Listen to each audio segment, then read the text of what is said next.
Let's take a look at those last couple of examples.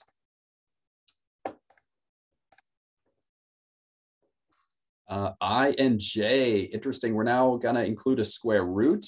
This one is gonna have the same approach as F, G, and H, but we're gonna have to be really careful now that it's got a square root involved.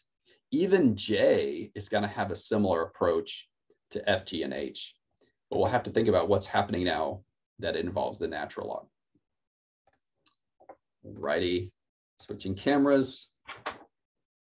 We're on part I. The limit as x approaches infinity, 4x minus 1 over the square root of 5x squared plus 1. Okay, so before, we always looked at the denominator and we looked at the highest power of x. We're going to do the same thing here. Well, we're going to expand our idea of the highest power of x. What is the highest effective, if you will, power in the denominator? So by effective, take the fact that it's an x squared into consideration, but also a square root. Think, well, if there's an x squared and a square root, the effect is just an x, or x to the first. So we're going to divide, we're going to end up dividing each term by x, but we're going to have to be careful again because of that square root. Let's think about it as dividing the top and the bottom by x, which is really what we've been doing the whole time. It just so happens that when you're only adding or subtracting, you can always divide each one separately, but not so with the square root. You got to be more careful than that. Let's think about how this is going to play out in the denominator. I'm going to do this kind of to the side because there's a few steps to it. Here's what we're going to do. We're going to say, okay, we're trying to divide both terms, but the square root kind of gets in the way. So we're going to say, hey, let's think of this as square root 5x squared plus 1 divided by the square root of x squared, right? I'll convert that x squared, excuse me, that x back into the square root of x squared. Why would I do that? Because that allows me to just wrap one square root around the whole thing. If you have a square root of a numerator and denominator, that's the same thing as the square root of all of it. From here, now we can divide each term separately, and this gives us the square root of 5 plus 1 over x squared.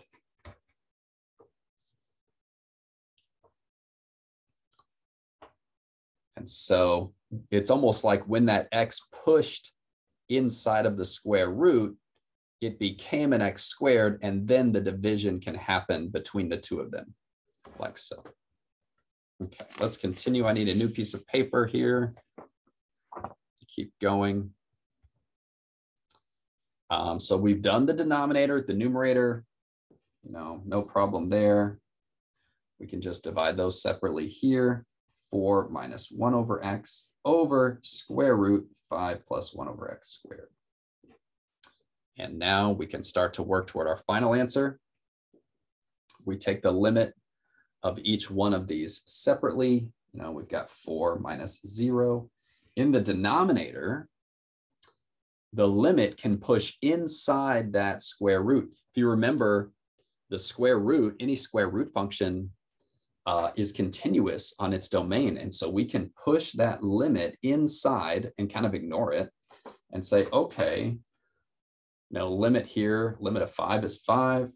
And as x approaches infinity, and for 1 over x squared, that's going to 0. So our answer for this one is 4 over the square root of 5. I'm just going to leave my answer like that. You could rationalize the denominator. If you really wanted to, what would that be? 4 square root 5 over 5. you know, if you wanted. I don't have a problem though leaving it as 4 over root 5. Okay, kind of tricky, like some algebra for sure, right? Like that's the whole problem. Figuring out how to simplify this piece. And then, well, once you get it to there, there's the calculus, there's doing the limit. And that's like the easiest step in the whole thing. All right, we got one more problem. Part J. X is approaching infinity. We've got 2 natural log x over 5 plus the natural log of x. Okay, so I said this actually uses the same strategy as the last several examples. We're going to divide each term by the same thing. This would be a lot more interesting if we were all in a classroom. I could say, hey, what do you think we should divide everything by? Here, we're not working with powers of x or even radicals. We're working with natural logs. So we're thinking, okay, well, what's the highest like function of x? The biggest thing that's, you know, being applied or operator on x is maybe a better way to say it. In the denominator, and well, it's natural log of x. We're gonna, if we divide everything by the natural log of x, we're gonna be able to figure this out. So instead of a power of x, you know, we'll do it this way. So if we divide by natural log x, we're gonna get 2 over 5 over the natural log of x plus 1. We can apply the limit at this point. What's gonna happen? Well, the 2 is gonna stay. How about 5 over the natural log of x? That's interesting. Let's think. As x goes to infinity, what happens to the natural log of x? Well, it turns out as x gets bigger and bigger, the natural log of x goes to infinity as well. A natural log reduces the value significantly. So it actually goes to infinity very slowly, but it does go to infinity. So here, when we have 5 over natural log x, it's like 5 over infinity. That's going towards 0. Then the plus 1, our answer here is 2. So we're kind of abstracting that idea of a power of x to now be, you know, even bigger operators on x, and maybe something like a natural log, or, you know, the same thing would work with, you know, other operators on x, e to the x, that sort of thing. Hey, let's take a look at the graphs of these last couple.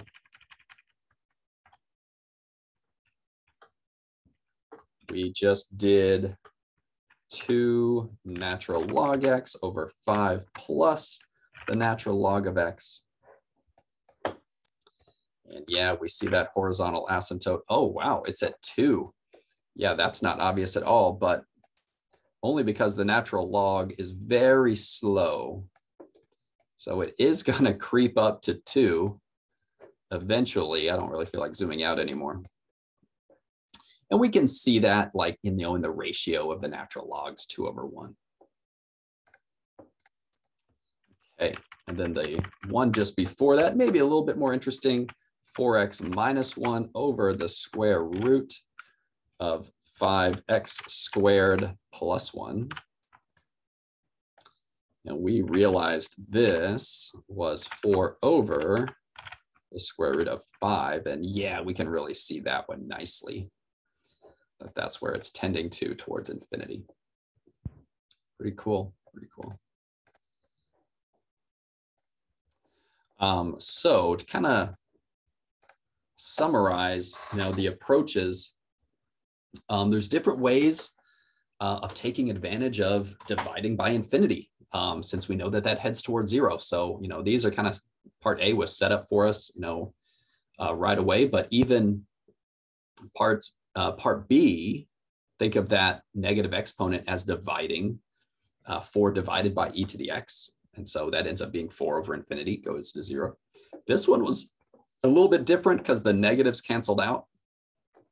So you didn't have the division, but you recognize that goes to infinity. Then you get kind of, sometimes you get kind of funky things like sine x, and you just kind of sort of think about what the graph would be doing, or just your knowledge of sine, that it always stays between -1 and 1. But then even then, if we divide by something that's headed towards infinity, then that could pull the entire limit down to 0. And then f, g, h, I, and j, all a similar approach, looking at the highest effective power of x in the denominator, or even just the operator on x, like in j, and dividing everything by that, and just knowing what to do in each algebraic situation, particularly when there's that square root involved. There you go. All right, you guys, that is it for 2.6.